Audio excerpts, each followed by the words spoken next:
May 31st is less than 2 weeks away as the Illinois General Assembly counts down to the official end of the spring session here at the Illinois Statehouse. Welcome to Illinois Lawmakers. I'm Jak Tichenor, along with Amanda Vinicky, the Statehouse Bureau Chief for Illinois Public Radio. Amanda, you had a scoop earlier this week. You talked with House Speaker Michael Madigan about that set of numbers the budgeteers arrived at last week and sent to the governor and the four leaders, and he found it wanting. What did he say? He did. He said that when Democrats got a closer opportunity to look at it, that most of them would find it, quote, inadequate. And I tried to press him, what does that mean? Is it that there isn't enough revenue? Because there is a whole lot of revenue included in that package. What he seemed to focus on was the cuts. He didn't get into any detail. And when I said, well, how about you? Does that mean you find it inadequate? He, of all people, said that he hadn't had the time to weigh in and make final judgment. Very interesting, but that is not exactly not a ringing endorsement. That's not a ringing endorsement, no, because earlier you heard from the governor and the Republican leaders say, well, we all had a meeting, it was productive, we all agreed to send representatives to this working group or series of working groups on aspects of the turnaround agenda. What you seem to have is a lot of hope. It builds. There was this budgeteers document that came forward with a framework for a budget, and people thought, look, we can work together. It's a sign of compromise. Madigan poked a hole in it in that conversation. Then you had this leaders meeting. You had House Republican leader Jim Durkin come out and say, this is great. The speaker expressed that he's open to talking about these things. He's going to put members on working groups to talk about workers' compensation, the prevailing wage, etc. Right. But then all we've heard is that they're dragging their feet on this. And further, Madigan has said, I've always been open to compromise, but look at what we have done. We've already passed workers' compensation. It seems to be a sign that he isn't going more. So yet again, hope balloons and then gets deflated. And that's not unusual here at the Capitol at this particular time of the month as we head into the last couple of weeks. But there's not the real buzz that, there's something really brewing below the surface, is there? You hit it on the nail on the head there, Jack. It's one of those things where, yes, of course you're going to have ups and downs, the ebbs and flow of political movements as people sign on to an agreement or a deal, and then it meets this crescendo, maybe it drops a little bit, and then it gets there. But right now, you're having working groups trying to find times to even meet about the same discussions that have been kicking around really since Governor Bruce Rauner took office.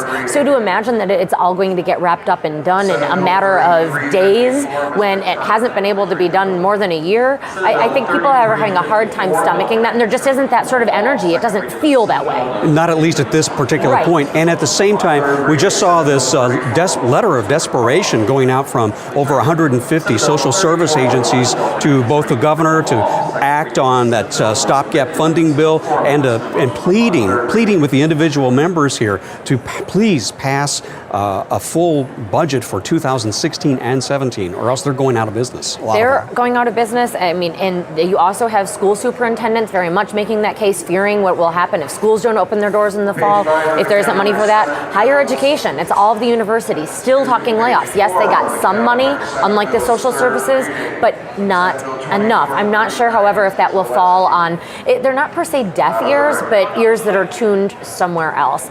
Should add that in terms of this stopgap funding, the governor hasn't said that he'll veto it, but his office has signaled problems with what he calls drafting errors. In that conversation I had with Speaker Madigan, he said, there are no drafting errors, that's, quote, nonsense. Very interesting take on things. Amanda, thanks very much. As always, we appreciate your time and your expertise. Up next on Illinois Lawmakers, we'll have a conversation between leading lawmakers on both sides of the aisle about what's keeping them apart on the budget.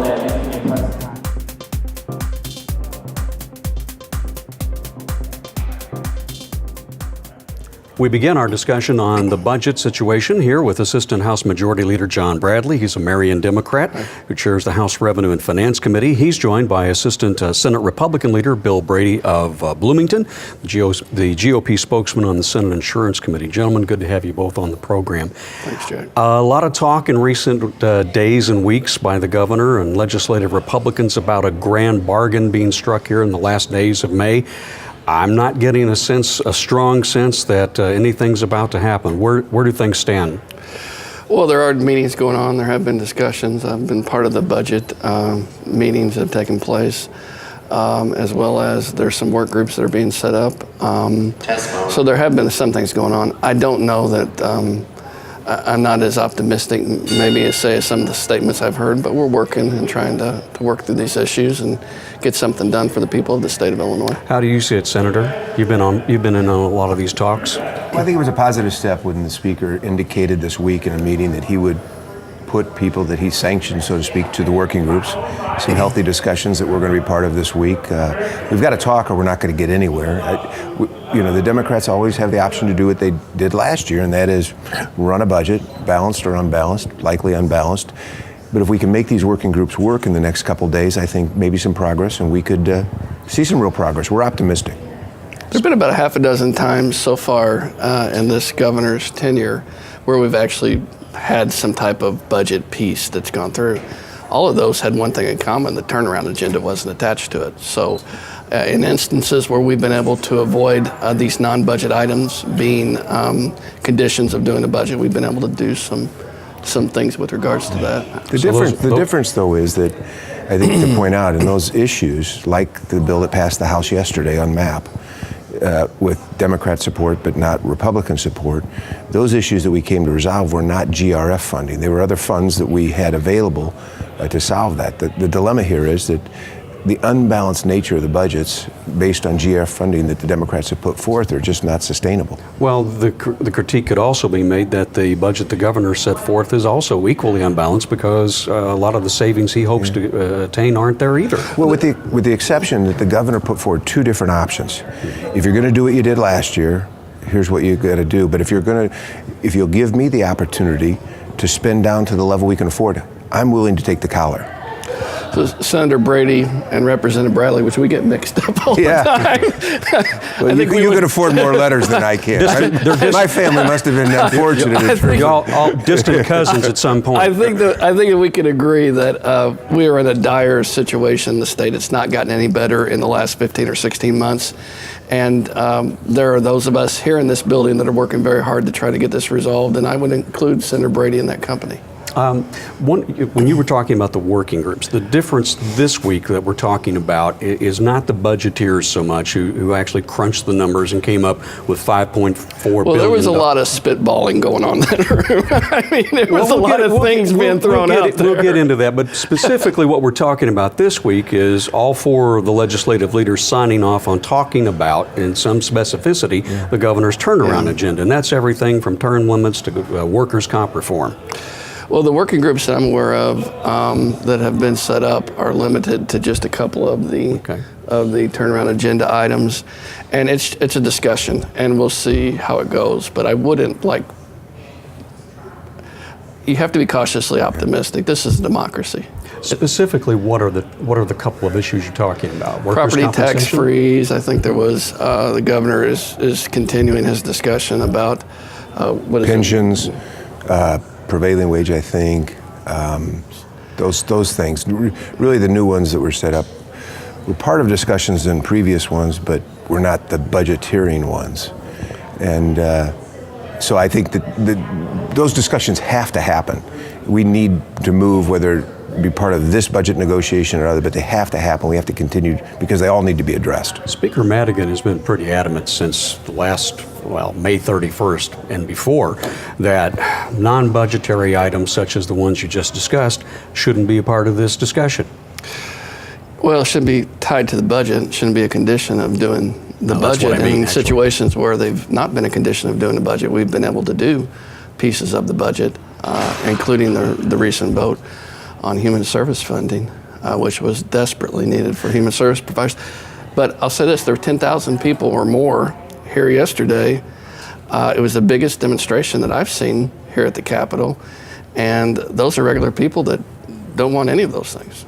Well, I don't know. You talk to the rank and file members that were here yesterday, and some of them say, we just want a solution. We know there's got to be work comp reform. We know there's got to be property tax relief. We know local governments, in order to do that, need to have the relief to set their own contracts and wages, at least at a smaller level.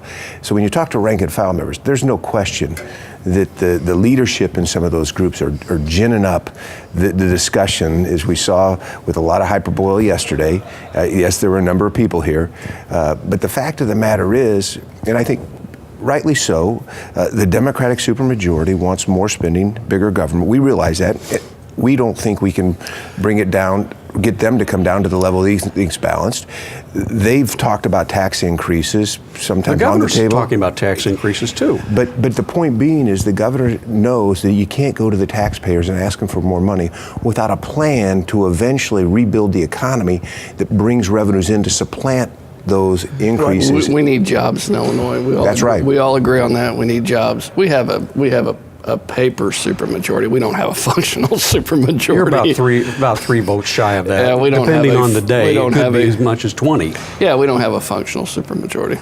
Well, you do on some issues. You're doing something. There have been times. And not on budget You issues. pick and choose when you have supermajorities. I don't think we have a supermajority on anything right now. The problem is you can't pass a balanced budget, indicative of last year. I'm sure the Democrats would have liked to have passed a balanced budget last year, but they couldn't. It was $4 billion out of whack. Well, and the Senate Democrats, for example, say the governor's budget was probably $4 or $5 billion out of whack for different reasons. Yeah, we ought to get away from pointing fingers on that stuff and work together. Okay. There's no question about that, and to do so, I think these working groups are part of that.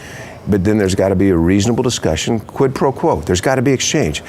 No one's going to get everything they want. Are the House Democrats seriously committed to discussing these issues and getting something on the agenda before the end of this month? Well, we've got a lot of our leadership teams going to these meetings. So I can speak for myself, and when I go to a meeting on behalf of the House Democrats, I go in good faith and trying to work through issues. When I talk to business leaders around the state, if there was one thing they wanted to see happen, it would be in the area of workers' compensation reform. You were the chief architect of the last workers' comp reform bill that came through here. Business leaders say it's still too far short of what's needed. Well, you know what? I get frustrated over that because I took a lot of heat for doing that. There's no doubt that the costs to the system have been reduced by over 20%, maybe as much as 25%, with more cost savings to come. The frustration has been is that actually being passed on to the businesses?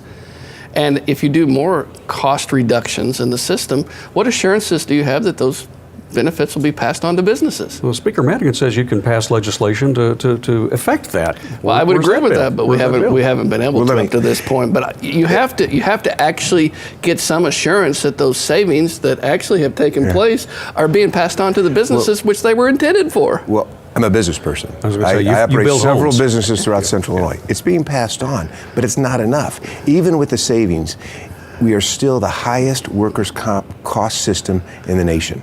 Now, there are efficiencies. I'll be the first to admit there are probably parts of the system, and I'm going to use the unemployment insurance model we used. When we sat down and negotiated, we agreed that there were areas where unemployed workers were at a disadvantage with the system. We also agreed there were areas where the businesses were at a disadvantage. We came to an agreement by trading off. There are areas where there are probably needs to help protect injured workers, but there are also egregious areas in fraud and waste that need to be corrected. Can you do that? Well, you have to have an honest discussion. First of all, you have to recognize what's taking place. You have to recognize the savings that have already been recognized. And then if you have a disagreement over whether or not we should go to causation, which I don't think we should, but Senator Brady would think that we would, let's get right down to what it is, right? What people are talking about. But that's what states like Indiana and other states use to keep costs controllable and affordable to business and protect injured workers. And put injured workers in the ER. At the end of the day, I don't think that's the result of the Indiana system. We're about 10 days from the end of the session here as we talk today. Lou Lang said yesterday, your House Democratic colleague said, we may not get anything done as long as Bruce Rauner's governor. Is that a real possibility in terms of a budget? Well, I hope not. That's certainly been what's taking place. And I mean, in 200 years of the state of Illinois will be 200 years old in 2018. Whigs, Federalists, Democrats, Republicans, we've always had budgets. Except for the last few months. It's 30 seconds, Senator. Well, I think it was a real sad statement on Leader Lang's part to make that. We need a positive outcome. We need a balanced budget, and it's going to have to be in a bipartisan way. But the fact that the attitude of Leader Lang has been prevalent in the last 12, 13 months has been very harmful. To close? Going to continue to work in these groups and the budget meetings and try to get something done for the people of the state of Illinois. Representative Bradley, Senator Brady, thanks very much. We appreciate your time. We're going to dig in a little deeper into some of those discussions about how they came up with the numbers in the discussion about the budget here in the last days of May.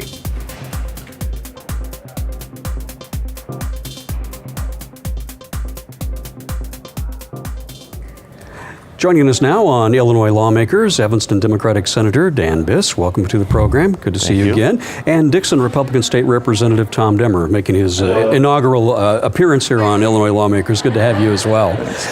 Representative Demmer, you've been sitting in on a number of the budget discussions taking place here at the Capitol over the last few weeks. Tell us about some of the thinking that's gone into the numbers that have been up for discussion publicly in the last few days. Sure. I think there's been a lot of discussion over looking at where we project revenues will be in FY17, both from COGFA estimates and the Governor's Office of Management and Budget estimates, and then looking at where we would be if we had sort of a maintenance budget. So if we continued all programs as is, what are the projected expenditures in fiscal year 17? And what we see is there's approximately a $6 billion gap between the projected revenues and the expenditures if nothing were to change. So that's kind of the starting point, is to say, okay, well, how do we start to address both cuts and revenue that could help fill that gap?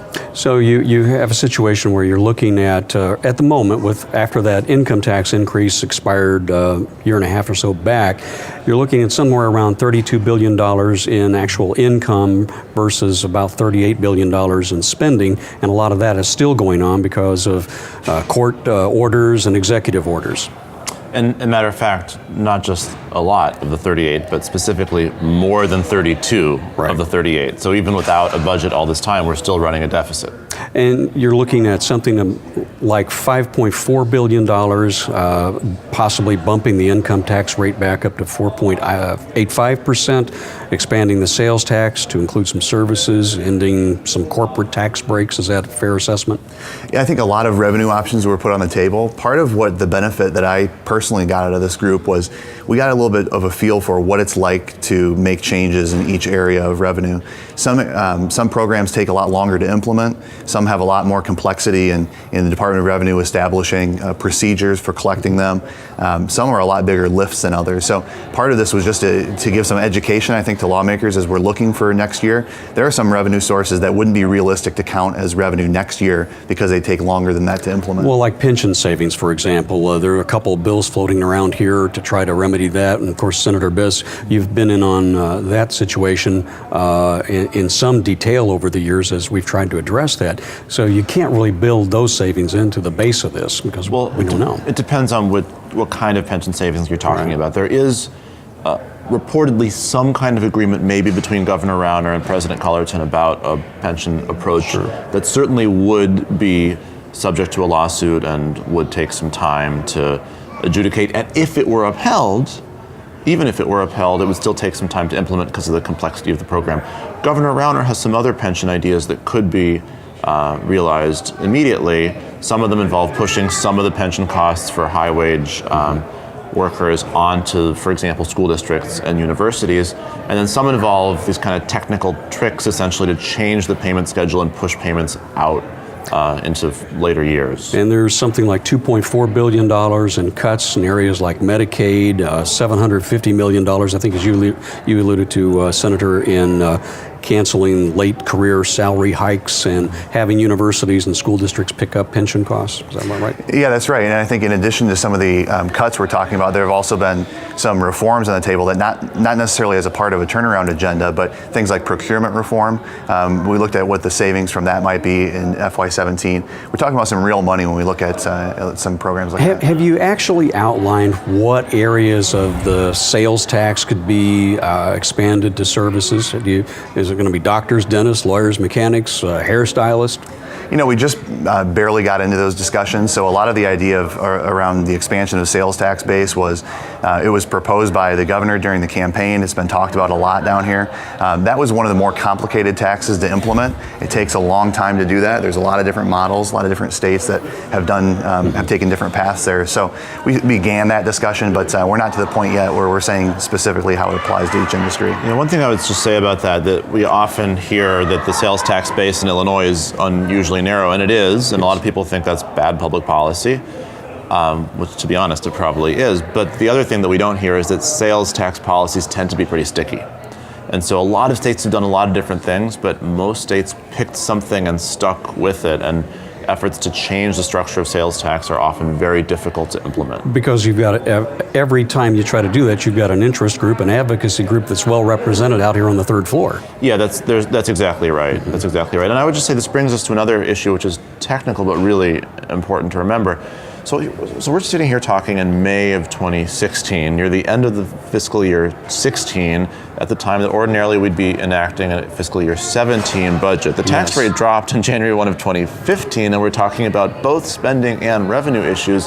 There's a timing question, right? We've still got to figure out the FY16 budget. That is going to hopefully involve significant new appropriations that we need to find money for. Then there's the FY17 budget.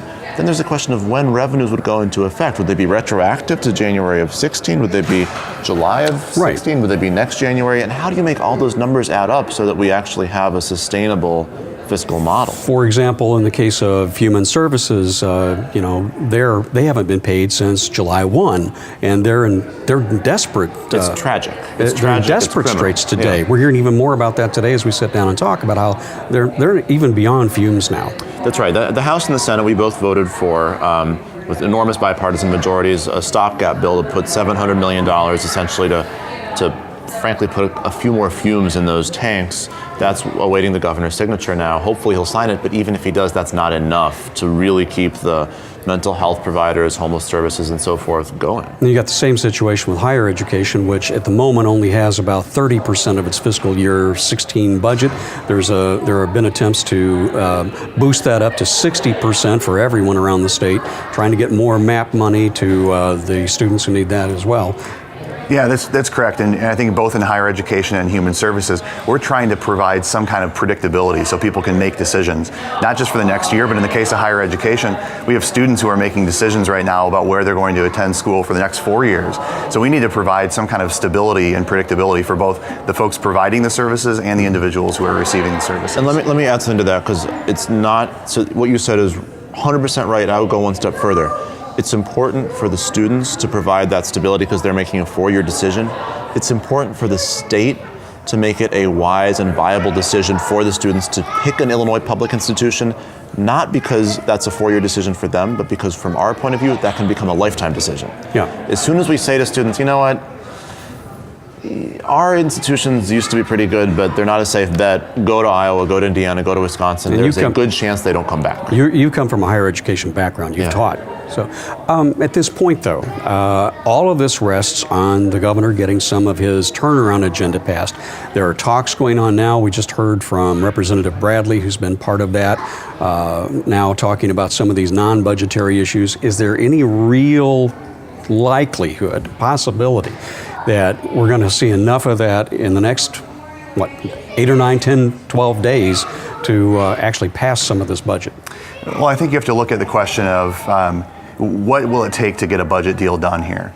So there's bipartisan agreement that we need to have a comprehensive, balanced budget for fiscal year 17, and we need to take care of the problems that exist in fiscal year 16.